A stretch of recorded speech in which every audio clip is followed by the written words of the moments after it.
President Trump and Special Counsel Robert S. Mueller 3.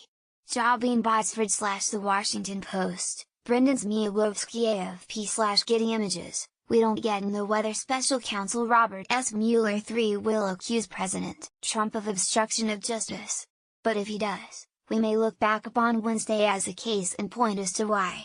The New York Times is reporting on yet the latest episode that could play into the obstruction portion of the Russia investigation: Trump's conversations with two aides, White House counsel Donald Megan and former Chief of Staff Reince Priebus, about their discussions with Mueller's team. Neither contact is considered a smoking gun or illegal in and of itself, but each could play into the obstruction case that has built over time and could speak to Trump's desire to influence the direction of the investigation. The Megan situation might take the cake when it comes to Trump's oft-demonstrated blend of chutzpah and unwieldiness.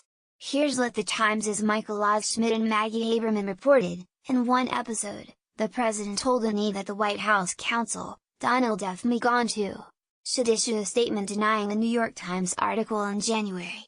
The article said Mr. Megan told investigators that the president once asked him to fire the special counsel, Robert S. Mueller 3. Mr. Megan never released a statement and later had to remind the president that he had indeed asked Mr. Megan to see that Mr. Mueller was dismissed. The People said, Mr. Trump's interactions with Mr. Megan unfolded in the days after the January 25 Times article, which said that Mr. Megan threatened to quit last June after the president asked him to fire the special counsel. That's right, Trump's response to a story about him possibly obstructing the investigation by trying to fire Mueller was to try to do something else that might be construed as obstruction, manufacturing false denial. Not only that, but Trump actually mused about possibly firing Megan if he didn't comply. The report states that then White House Staff Secretary Rob Porter told Mr. Megan the president had suggested he might get rid of Mr. Megan if he chose not to challenge the article. So Trump's response to a story about Megan possibly quitting over Trump's effort to fire Mueller was to threaten to fire Megan? In one ill-advised episode, Trump combined his propensity for ignoring his lawyer's advice about avoiding even the appearance of impropriety with his tendency to lash out in indiscriminate and nonsensical ways.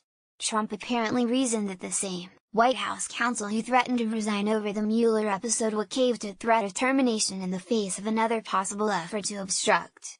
That's not terribly logical. The situation harks back somewhat to Trump inserting himself in the drafting of that misleading statement Donald Trump Jr. issued about his meeting with a Russian lawyer during the 2016 campaign. As in this case, Trump was seeking to create a false picture of a key event that was the subject of the Russia probe, albeit on the collusion side of the investigation.